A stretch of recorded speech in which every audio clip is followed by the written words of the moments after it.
Hi, everyone. I'm Kevin Delaney. I'm editor-in-chief of Charter. We're a future of work, media, and research company. And today our conversation is about leading, learning, and development in the AI era. Excited for this conversation. Glad you're able to join us. This conversation is building on a research playbook that Charter just published on leading, learning in the AI era. And what we're looking at in this research playbook is how both the ways that people actually learn are changing and what they need to learn is changing in the organizational context. There's a lot of pressure on CHROs, learning development leaders, because of all these changes, and the stakes are really high. Employers expect the main skills that workers need to change dramatically, and yet only a quarter of workers actually say their organization encourages them to learn new skills. And we also know that the half-life of technical skills, especially, is shrinking rapidly as AI changes the context for this. So today we're going to explore how to close all these gaps, connecting learning and development to business outcomes, redesigning how learning happens, and building the trust required for transformation. That includes how do you reset your goals for an AI-enabled organization? How do you design learning systems that really move the needle on skills and performance?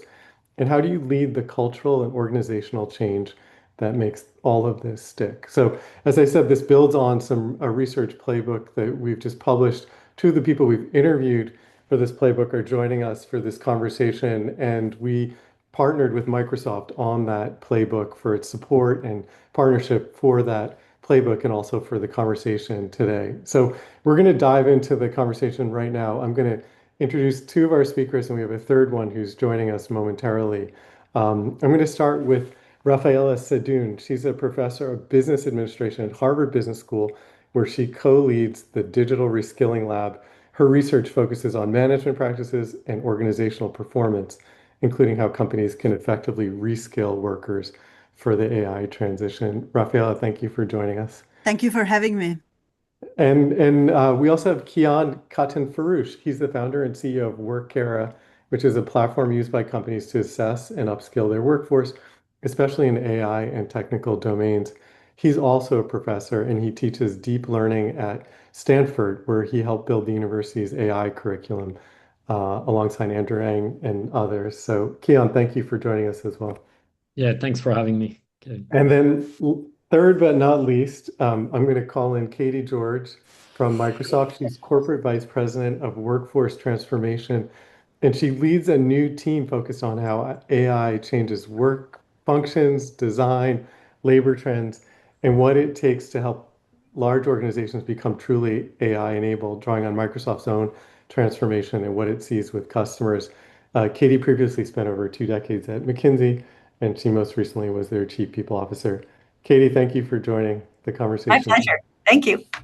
So we're going to dive in. I just want to, before that, encourage the folks attending to, if they have any questions for our speakers or thoughts related to the discussion, please enter them into the chat or there's a Q&A function.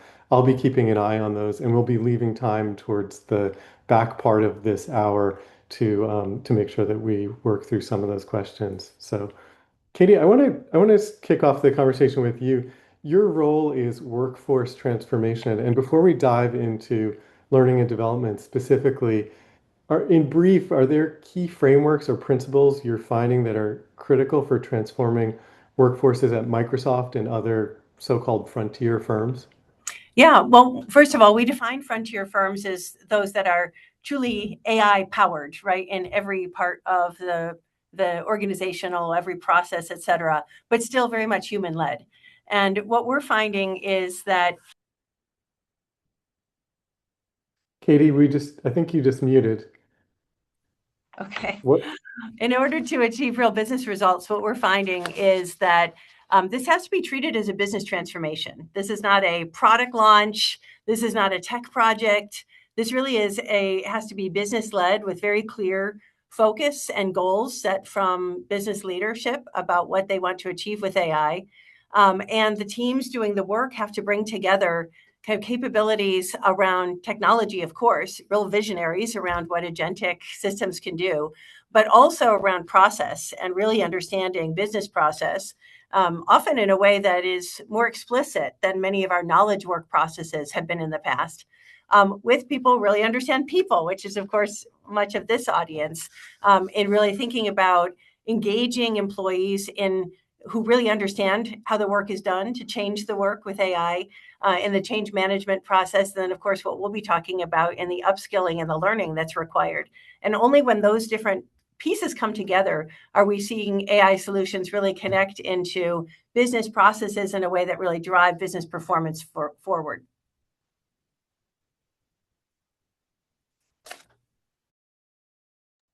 I think you're on mute, Kevin. Katie, sorry. Katie was just talking about the business transformation that was required. And Raffaella, I want to turn to you. Like you've done a bunch of research on management, productivity. Are there patterns that distinguish organizations that turn new technologies into performance gains from those that don't? And is there anything that implies for how people leaders should approach AI related learning? Yeah, I mean, I would say it's interesting because there are certainly echoes of what we have seen in previous technological transformations. 20 years ago as well, as during the Industrial Revolution. I wasn't there during the Industrial Revolution, but what I know is that when you're dealing with a technology that is general purpose, you really want to think about exploration as part of your role as a business leader.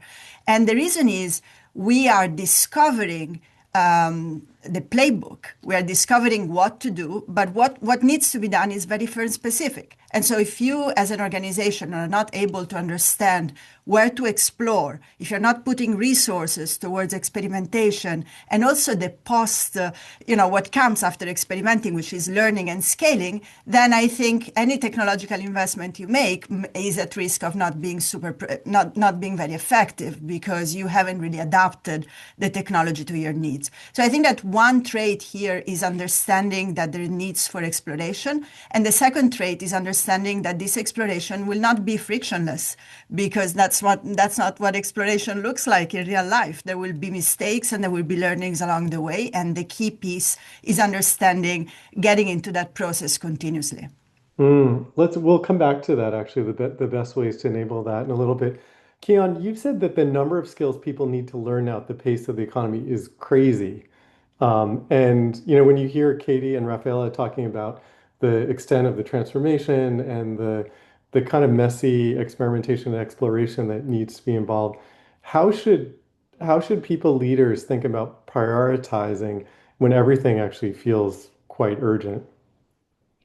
Yeah, what I was referring to when I talked about the pace of skilling being crazy is that this transformation is quite special.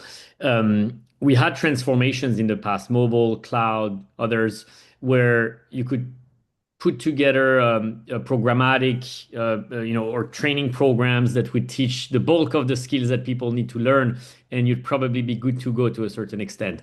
But this transformation is different in the half-life of skill that it has, meaning the WEF shares on a regular basis a metric called the half-life of skill that tells us how long a skill might be useful in one's career. And many years ago, the half-life of a skill would be on average over 10 years. Today, because of how quickly things get refreshed, in digital areas like AI, the half-life of skill is probably between 2 to 4 years, meaning you can learn a skill today, it will be outdated in 2 to 4 years from now. And that has so many implications on the way we transform companies.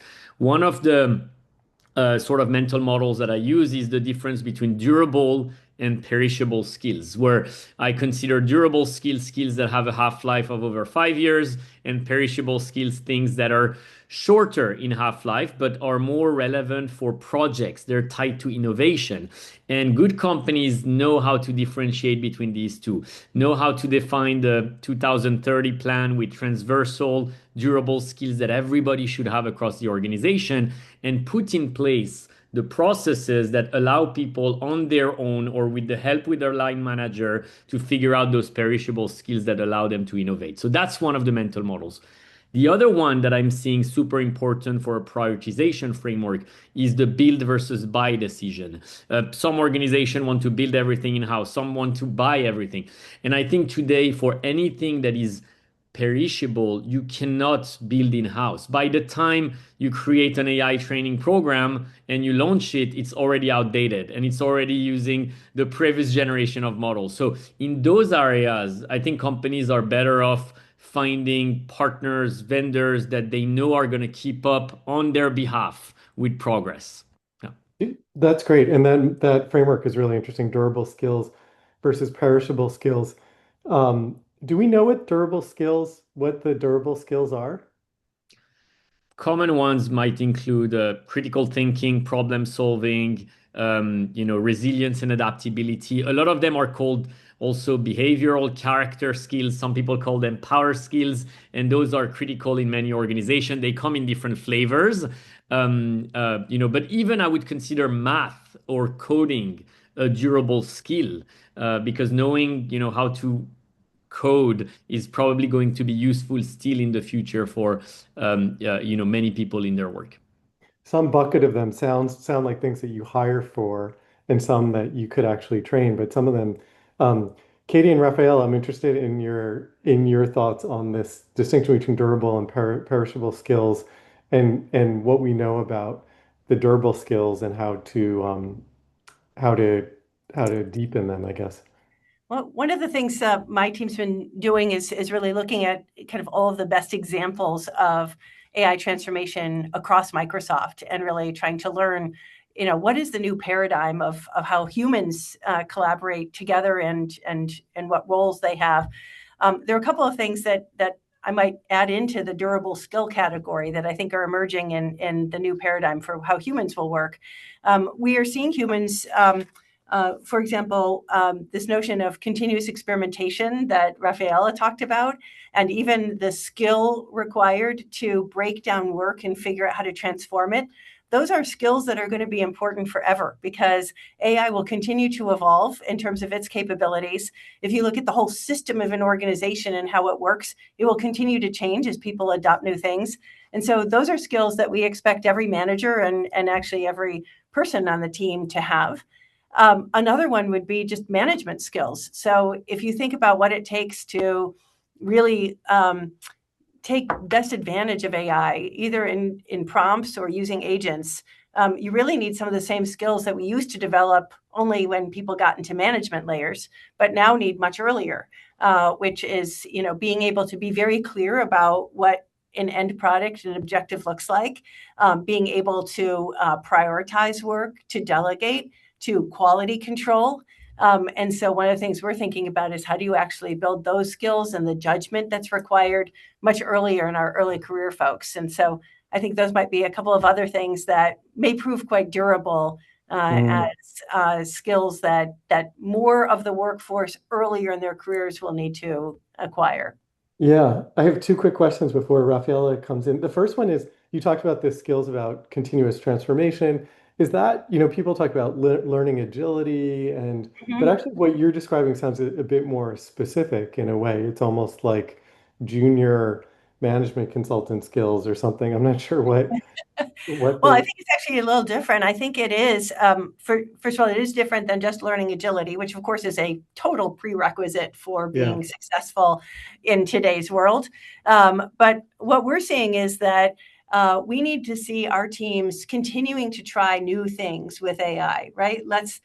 Because things are changing so fast, and because the way that work is happening is changing fast, but so are the models, the underlying models, and actually the kinds of tools and products that are available. And so being intentional, and I expect Raffaella can talk a little bit more about this as well, because I love her work on this. Being intentional about trying new things, but knowing what are you trying to accomplish and how will you know if you're successful, right? What are you measuring? What are you looking at to decide if something has been successful and therefore should scale? And making sure that you are trying things in a safe and responsible context, right? Mhm. This is not about try AI doing any random thing. This is actually about being really intentional about managing risk, being responsible, innovating, and then scaling what works. Yeah. Rafaela? Thanks, Katie. I totally, of course, you're, I violently agree with you on the intentionality piece, because I think it's really important, going back to Kian's point as well about the prioritization. Maybe what I would like to do is introduce also another layer, which is, there is heterogeneity in where you are as an organization in the adoption process when we talk about AI.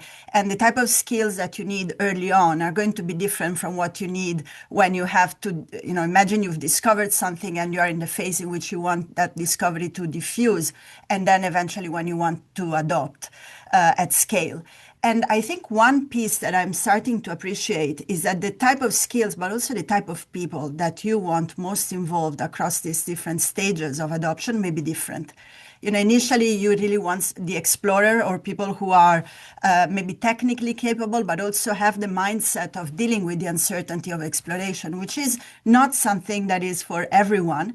In a second phase, you want the influencers, people who have a good sense of understanding the discovery and have the ability and the communication skills to test the limits of this discovery, or to popularize it with the rest of the organization.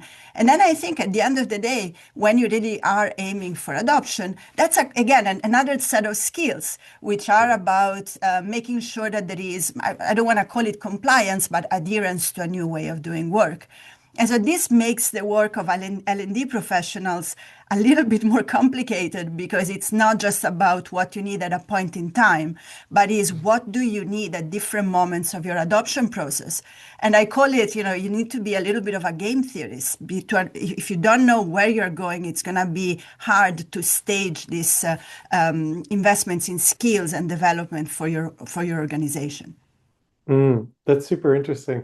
And you've talked a lot about, I think one of the big shifts that learning and development is going through is from completion rates. So just you put out some sort of learning resource and then measure who completes it, to actually trying to connect it to business outcomes. Are you finding that businesses are able to do that, or are they still kind of stuck in the old model? And like, when companies are doing it right, what are they doing right? I think this is actually not very easy to do. So I don't believe that there is a wide adoption of causal estimation of training programs on business outcomes. I would love it to be. And in fact, I think that applying the scientific method to the rollout of training investments is one way through which we can get there, but we're not there yet. I think the issue with completion rate is that it's the easiest metric, and definitely it's an important metric, but it misses two important pieces. The first one is that the take-up rates are typically, what we know, very heterogeneous across the population, and typically you end up skilling the skilled. So if you have completion rates, without that lens, you miss the opportunity of understanding whether the people who needed training or investments in human capital the most actually ended up getting there. And I think the second one is completion rates, of course, give you some information, but then you want to see changes in behavior. And so I would say that it's really important to think about completion rates as one piece of the puzzle. But if you are, the scientific method will help you identify what are the hypotheses that you want to test, what are the behaviors that you think will be changing, and if you do that, you may be better equipped at measuring not only completion rates, but also changes in behavior. Yeah. And one of the ingredients from the research that we've been doing that I've understood is that behavior change, and this is, I think, is a very classic learning model, but is actually best achieved when people are doing learning in the flow of their work. And so there's spaced repetition, and there are other techniques as well. And so, Raffaella, I may just stay with you for a second, because I think you did some work with Siemens on an AI tool. Was that part of the approach, or for Yeah, learning? 100%. What did you see? Yeah. It was actually, first of all, intellectually super fun and really motivating to work with that team, because what I just described understanding what is it exactly that you want to test, what are your hypotheses. That's exactly what we did with that team. And I want to say the caveat, we're at the beginning of that research agenda. But the idea was to say in a blue collar context, what happens if you give access to a Copilot AI that helps people solve problems in the flow of work? So we had certain hypotheses of how that would change the behavior, not just the productivity, but also the sense of worth and sense of autonomy of people of the workers that were exposed to this technology. And in these early stages of the research, we see some very promising sign that, in fact, not only productivity increases, but there is also this additional layer of feeling in control of what you do.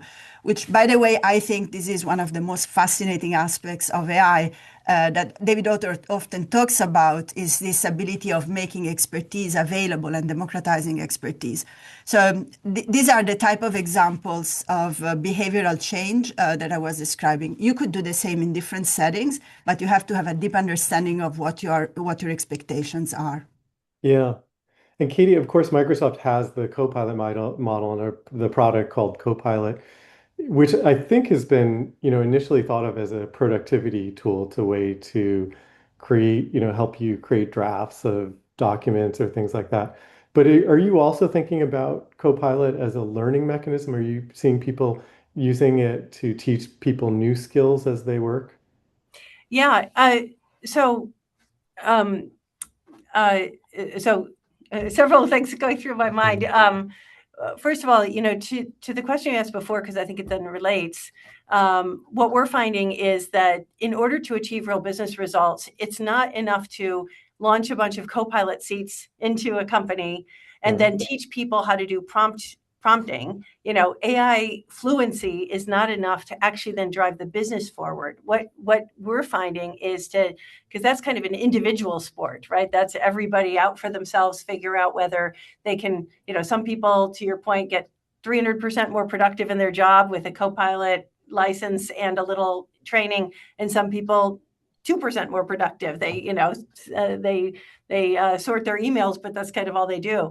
And so I think that what we're finding is that when whole teams work together to find ways to connect Copilot into the way that they work. So, for example, one of our most successful learning programs, which is really also a change program, a transformation program, is a very immersive boot camp where we take teams out of their day-to-day life as a team, not individuals going to learning programs, but as a team, learning all of the new tools and then redesigning how they're going to work with those tools so that they then, as a system, as a whole team, are working differently.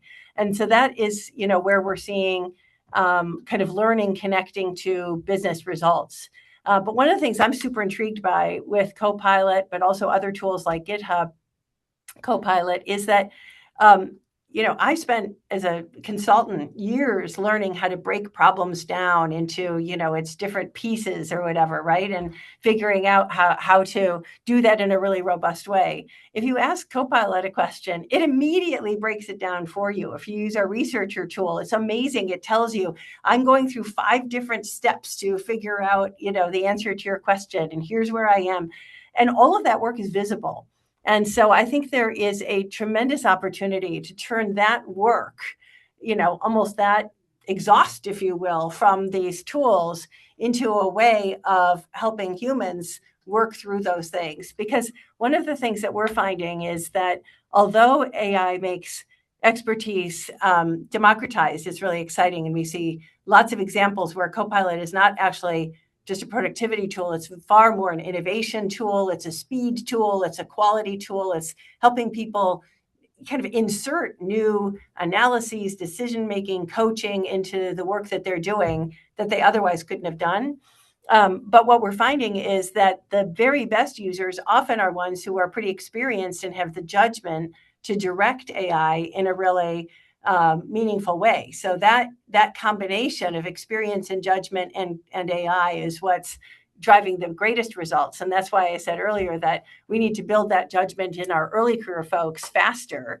But it also means that I think there's a way of using Copilot itself to actually build that judgment and expertise by turning Copilot into a learning tool. And so we're doing some experimentation with that.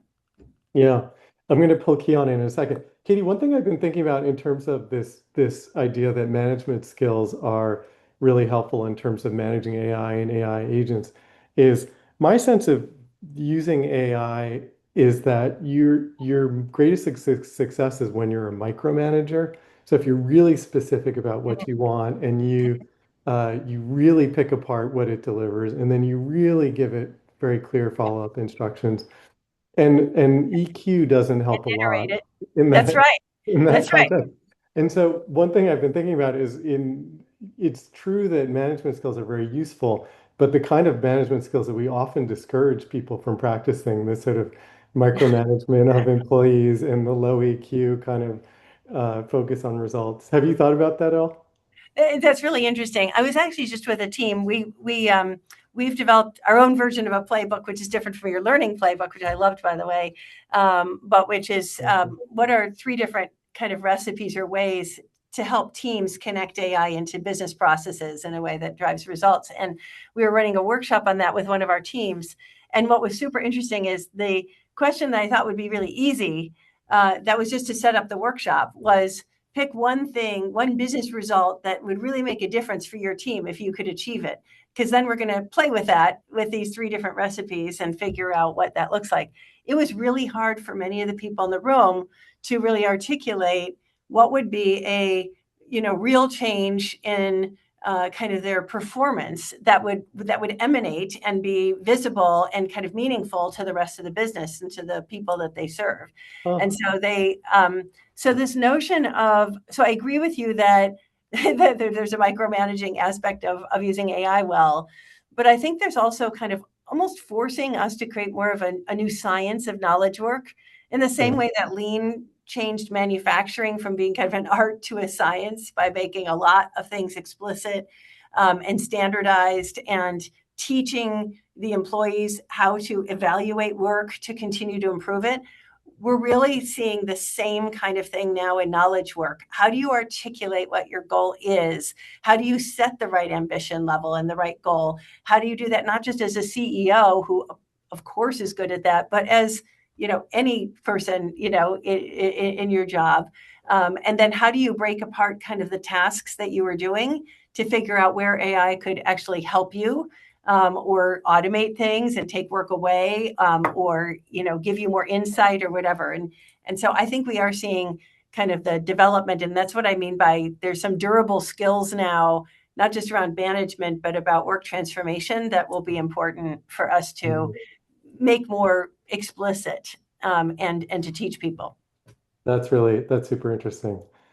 And it makes me think about how your colleague Jamie Teven, the chief scientist at Microsoft, has talked about also collaboration being an area that is kind of underdeveloped in the AI context, and people need to figure out how to do that again.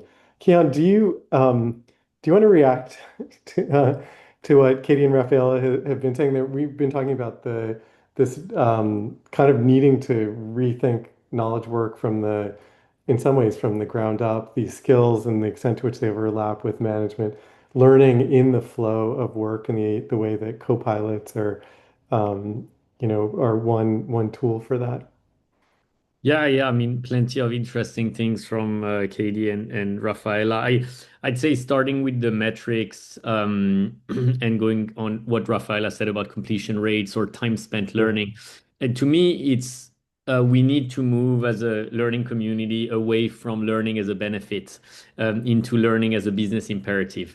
And that also means different metrics. I like when completion rates, time spent learning take a back seat, and in the front seat, you would have verified skills, proficiencies that are measured very well, and then something I call learning velocity is when you start measuring over time, learning velocity becomes sort of a prime metric because you're not judging people for where they are today, but for where they're going and what delta they're showing you in their skills growth over time. And usually that's a good sign as a company if you're able to show a high learning velocity. It's probably the metric that I see the most common across large customers. Going And are into you the able yeah. to, you're able to standardize that, I guess, using your platform also, the Yeah, learning you velocity. can you You can can measure measure it. in January, Yeah. in February, in and you can start seeing those trends over time. And the signal might come from a formal assessment, but also in the flow of work. And I think that's where what Katie said is super interesting to me. I love the idea of things that complement the nature of flow of work, which is micro learning, which is fun, it's fast. But we have to be honest with each other that learning that is not challenging is usually not as effective either. So I also really like the complement of immersive boot camps of people have to suffer to learn at the end of the day. And so to me, it's how are we going to match the moment of need flow of work with the formal aspect. And I can see organization onboarding an employee, and on day one there's an AI that gives you a crash course on what you need to know, and it's formal. It can be painful at times. Over the first week you have a lot of micro learning in the flow of work, and then after a first week you have an assessment that verifies you're actually ready to take on your role and be matched to a project, and that's painful as well. But I think it's very much necessary. Yeah. Yeah. And so, and what you're saying also is there's a mix of both, because part of, what we've been talking about is actually relatively automated. It could be personalized, but it's like AI guided training that meets you in the moment, as Katie said, maybe exposes you to things. Raffaella was talking about a Copilot. Do you have a sense from the folks you're working with, the mix of human training versus AI training in the flow?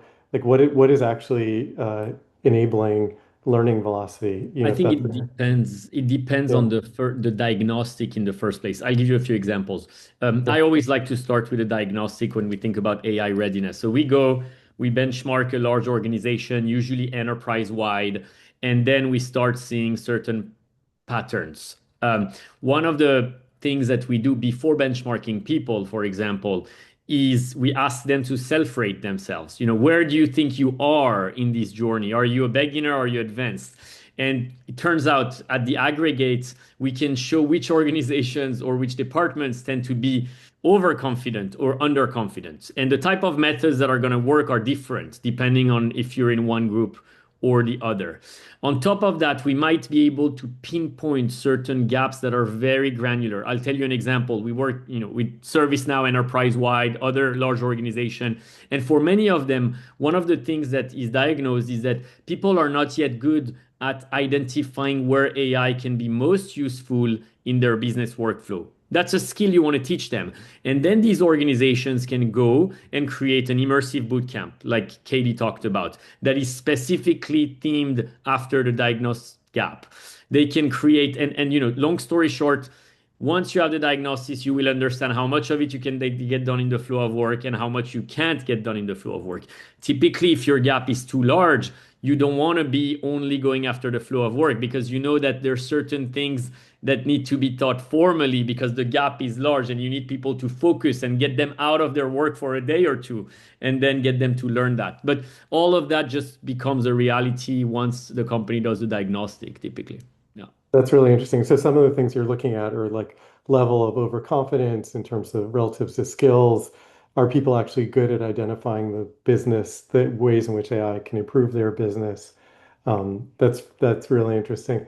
Rafaela, among the things that among the realities for companies is they actually do have existing workforces, and there are a lot of advantages to actually trying to figure out how to skill them rather than just kind of like write them off. There's some organizations that talk about how there's this skills chasm that AI has created, and some people are going to make it to the other side, and some people are not. And the language in corporate America is pretty dire and stark in some cases.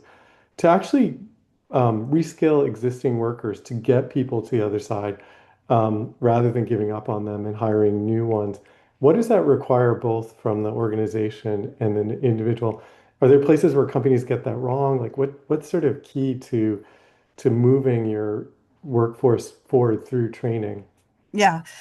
I mean, I'm going to build on what Kian and Katy just said. I think earlier we were really talking about upskilling. If you think about reskilling, you are asking people not only to learn new skills, but you're also asking them to have an occupational change, because that's what, reskilling is about. Now, I think it's important to understand that this is not easy. And I love the call for investments in training and in reskilling, but sometimes I believe that we underplay what we're asking of people, and the cost that an adult needs to go through to change not only their skills, but their professional identity.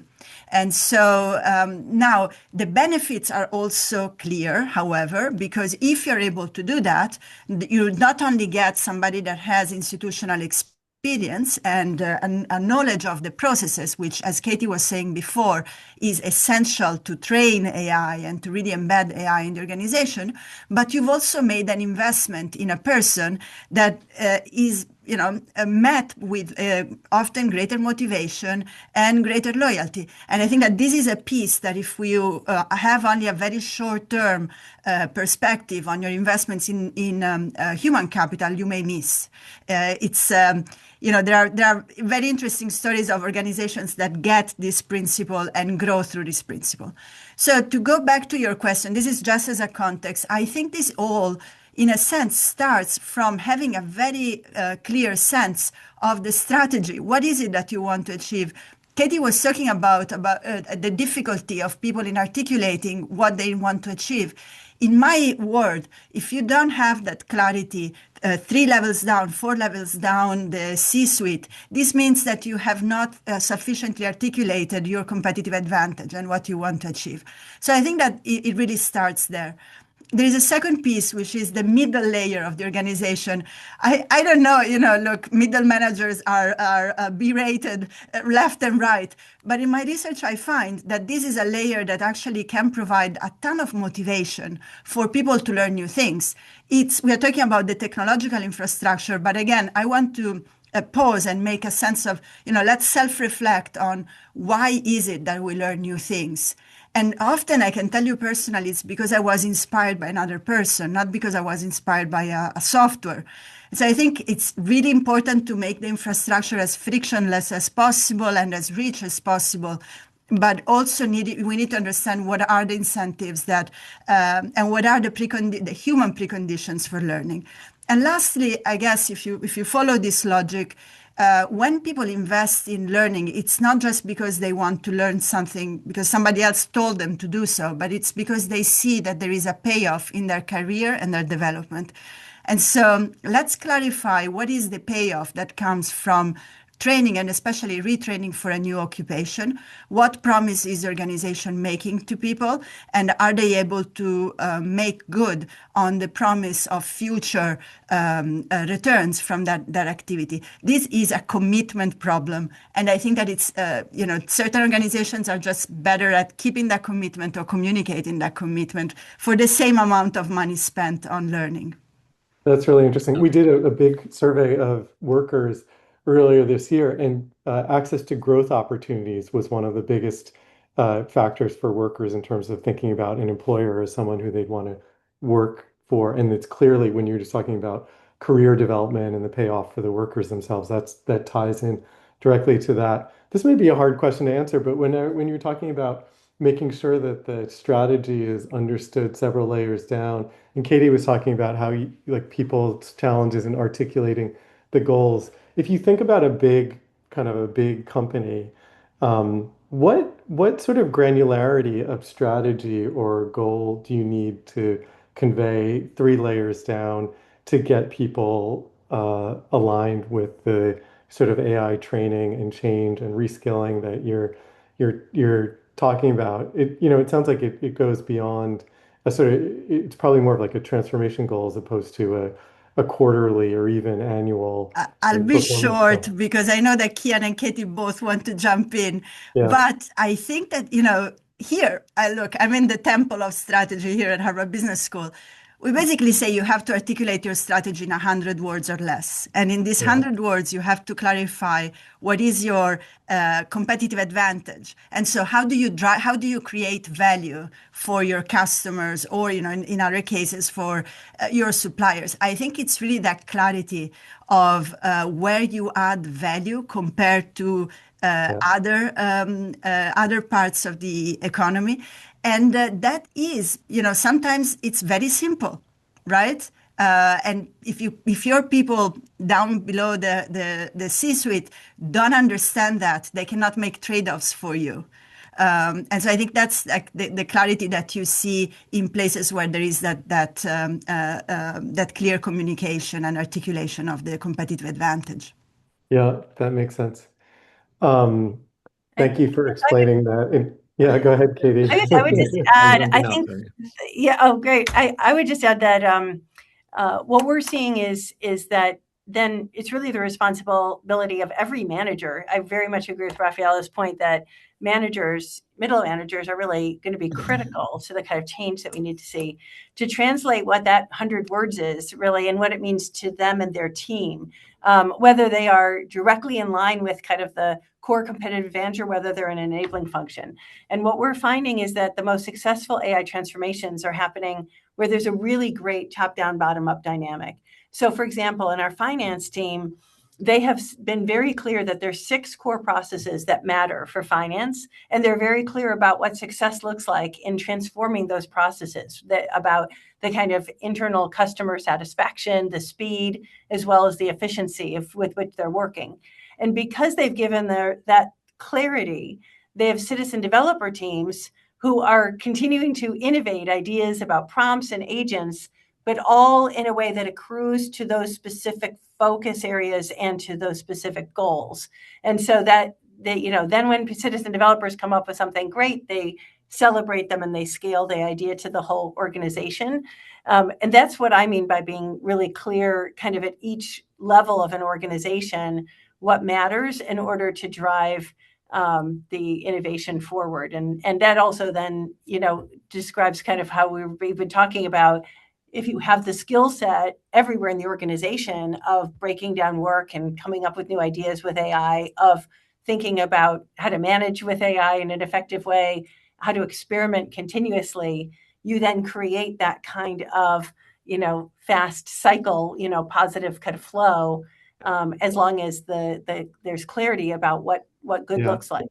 That really makes sense. And that reminds me of one of Raffaella's colleagues, Sidal Neely at HBS, talks about the 30% rule, where they found in organizations where English is the common language, everyone in the organization needs to be at least 30% fluent in English to actually be an effective worker.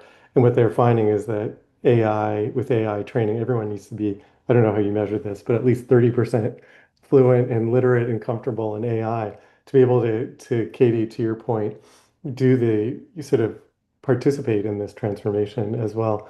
Kian, did you want to build on that? Yeah, I mean, I fully agree with the concept of clarity. I think we all agree we owe clarity to our employees, to workers. And clarity to me comes in 3 ways. One is what skills do I need to develop? By when do I need to develop it? And how am I going to be rewarded for it? What's in it for me? I think if every worker in an organization needs to have that. I actually encourage people to listen to what Jackie Canny says, the CHRO of ServiceNow. She talks about these things. But the best deployments I've seen for that idea of clarity is a cascaded deployment where the execs understand very well the business strategy at the company level. They are able to translate that into transversal skills that everybody needs to have. And usually the timelines are longer, but the rewards are higher if you can develop that at the company level. You go down one level at the department level. The lead of the department has very clear ideas of what their department needs to achieve. Translating that in skills, fueling it in the skills profile individually. You go one level down at the line manager. The line manager has a project to deliver over the next 6 months, and they know what skills they need in their team, and they can use the help of AI to figure out the granular skills they need. And so ultimately you get down to the worker who also has career aspirations and they want to do certain things. All of these requirements have to come together in a meaningful skills profile where you understand the skills, the timelines, and the rewards. And if an organization has that level of clarity, they're usually in a better place to start verifiably demonstrating transformation from a people standpoint. The last thing I'd mention is the topic of granularity. A lot of organizations tell their workers get better at AI, bring AI to customer support, bring AI to product management. And that's far too high level. You can't expect your workers to translate that into what I need to learn. And so to me, it needs to be granular. I think about AI as not a single skill. I think about it as probably 100 skills or more. Gen AI, 100 skills between simple prompting, advanced prompting, agent, multi-agent, memory, archival, all of these things. You need to be very prescriptive, and I think the workers like it when you can be prescriptive. So, that's my thought on the problem at hand. A chief people officer last week told me that clarity is kindness, which I think resonates with what you're saying. You said that the three things that are clarity on what skills do I need to develop, by when, and what was the third one? How am I going to be rewarded? How What's am in I it going for to me? be? Okay. I encourage people to say, I don't like completion, but if you reach a certain score on the adaptive assessments, you will be rewarded for it. You'll get exposure to certain things. You'll get access to certain projects. You'll get maybe even some sort of a cash or equivalent reward. I think those things are healthy and they incentivize the right behaviors. That's great. We have a bunch of questions from the folks attending here, and I encourage people who are listening to actually, we have time for probably a few more. Um, why don't we shift to those, to these questions? The first one is from Christina Violetta Montian, and she asks, companies are laying off people like there's no tomorrow. What can motivate decision makers to actually make room and budget for people development when they don't know today who will stay and who will go tomorrow? Does anybody have a advice on that? Like, I guess it's how do you argue for investment in learning and development when a lot of companies are cutting employees or worried that their employees probably would might be leaving them for a competitor at some point. Kian, do you? I'm going to use a McKinsey quote. Katy probably knows it very well, having spent a long time there. But I think companies are buying too much software and they're not putting enough dollars behind people. McKinsey used to say you buy $1 of technology, you put $1 in people. Then they came back and updated it. You put $1 in technology, you should put $3 in people. My guess is the truth is even bigger than that. You probably put $1 in technology, you need $10 in people, given how difficult the transformation is. And so I think just if they obey that rule, we should be fine. Unfortunately, not enough organizations follow that rule. Yeah.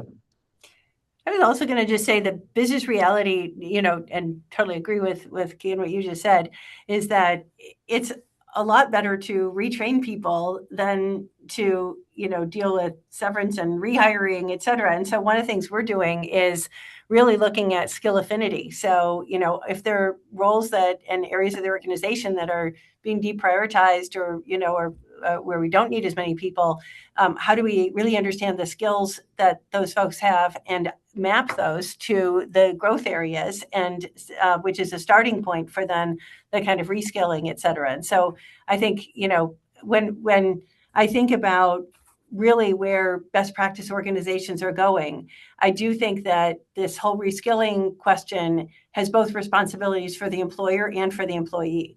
And the playbook that you have with the example, for example, from MasterCard and the notion of a skills marketplace, we're doing that too. It's called Career Hub, of enabling more visibility to employees about what skills are in demand, allowing them to see what skills they actually have, and figuring out and using autonomy to figure out, how do I volunteer for new projects? How do I do my own training programs, et cetera, to start migrating? But it's also a responsibility for the employer to kind of identify groups of impacted employees, and recognizing that there's not only a kind human thing to do, but actually a real business reason to invest in reskilling and using, as I said, skill affinity kind of mapping to support that.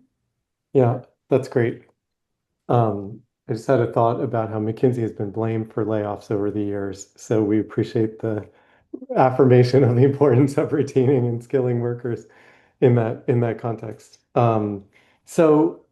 have another question, which something we haven't really talked a lot about, which is the psychological safety and the anxiety that a lot of workers have about the implications of these tools actually for their own work. And Raffaella, maybe I'll ask you about this, but what's the best practice in terms um, of creating conditions for people to learn, reflect, innovate, given this context of, very real anxiety about the implications of this. I think that this is a version of what you see in organizations that try to implement lean, for example.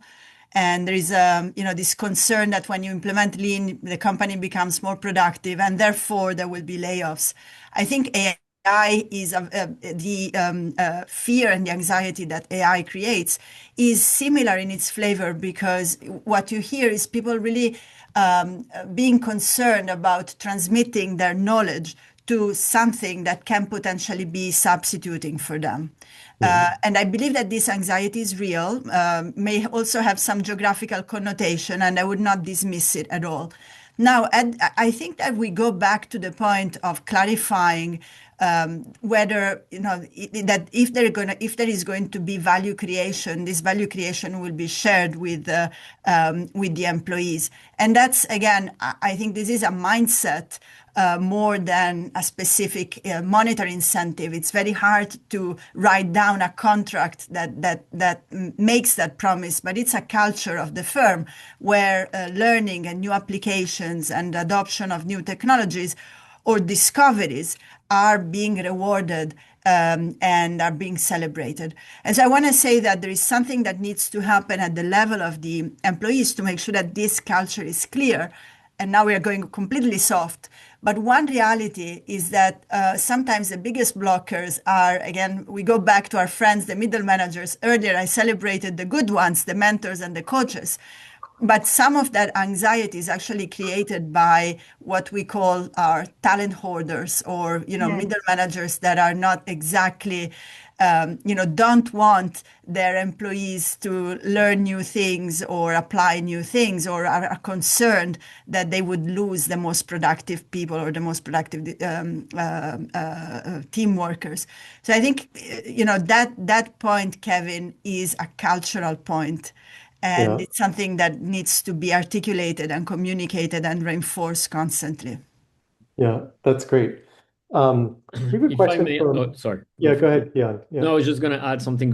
I don't have data on it, but it's more anecdotal. I've seen it across maybe 40 organizations. If the the leader's humility is extremely important. We see leaders that pretend they know AI, yeah, and as a result of that, everybody pretends they know AI in the organization, and you end up with a lot of overconfidence. On the other hand, you have leaders that say, "I'm in this journey with you. We're all learning. This is my skill profile. This is what I wish it was, and I'm going to work towards it publicly."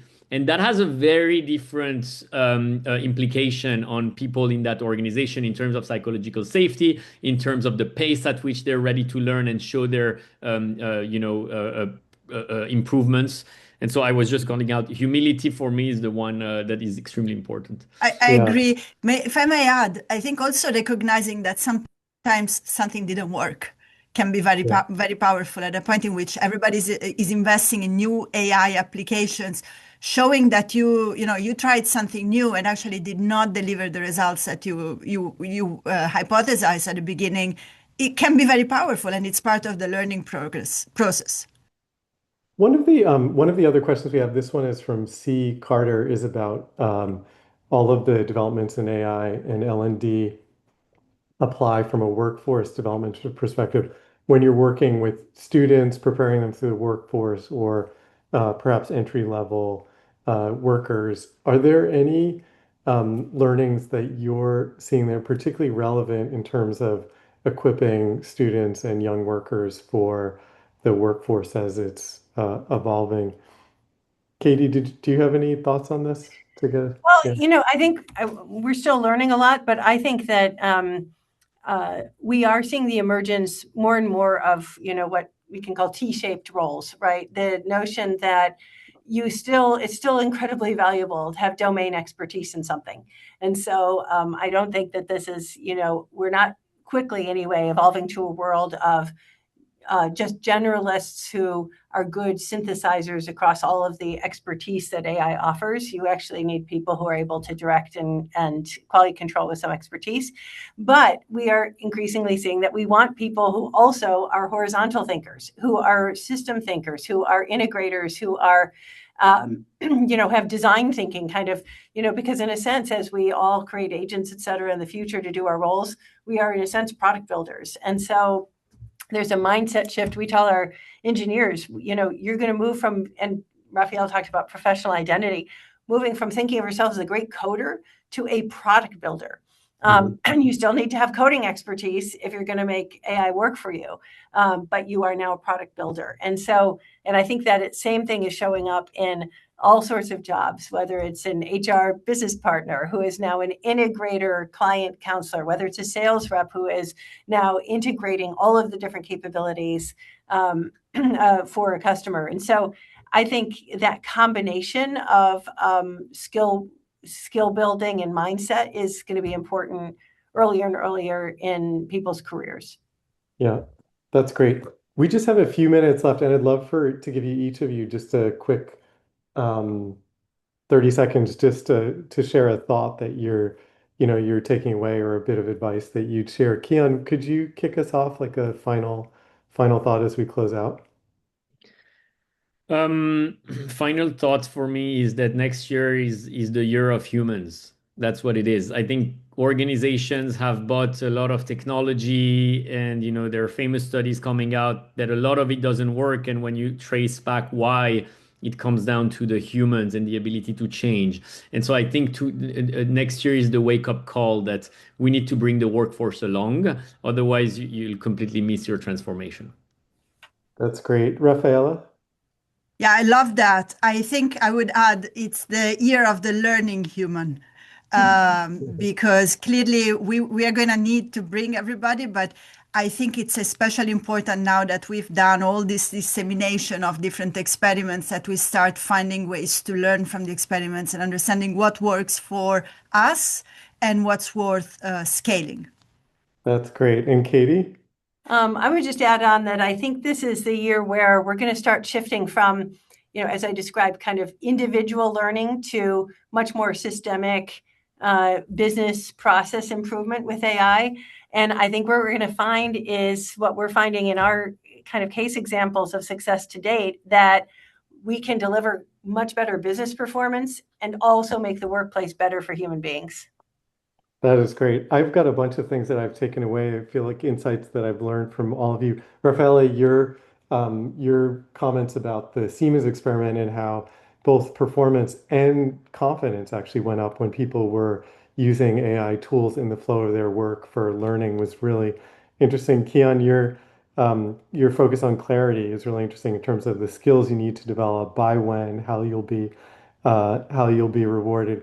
Katy, I think the new science of knowledge work and the part of the example you shared about being able to articulate goals and how that all is evolving, I think is really interesting and important. So I want to thank you all for joining for this discussion. It's really a lot to take away, and just to go back through it one more time.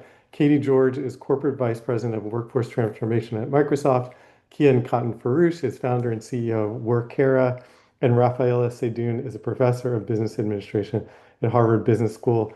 I'm Kevin Delaney from Charter. We're the Future of Work media and research company, and we've done a lot of work on some of these questions and have some frameworks and additional case studies that you can access in the research playbook that we just recently published in partnership with Microsoft. So thank you all so much.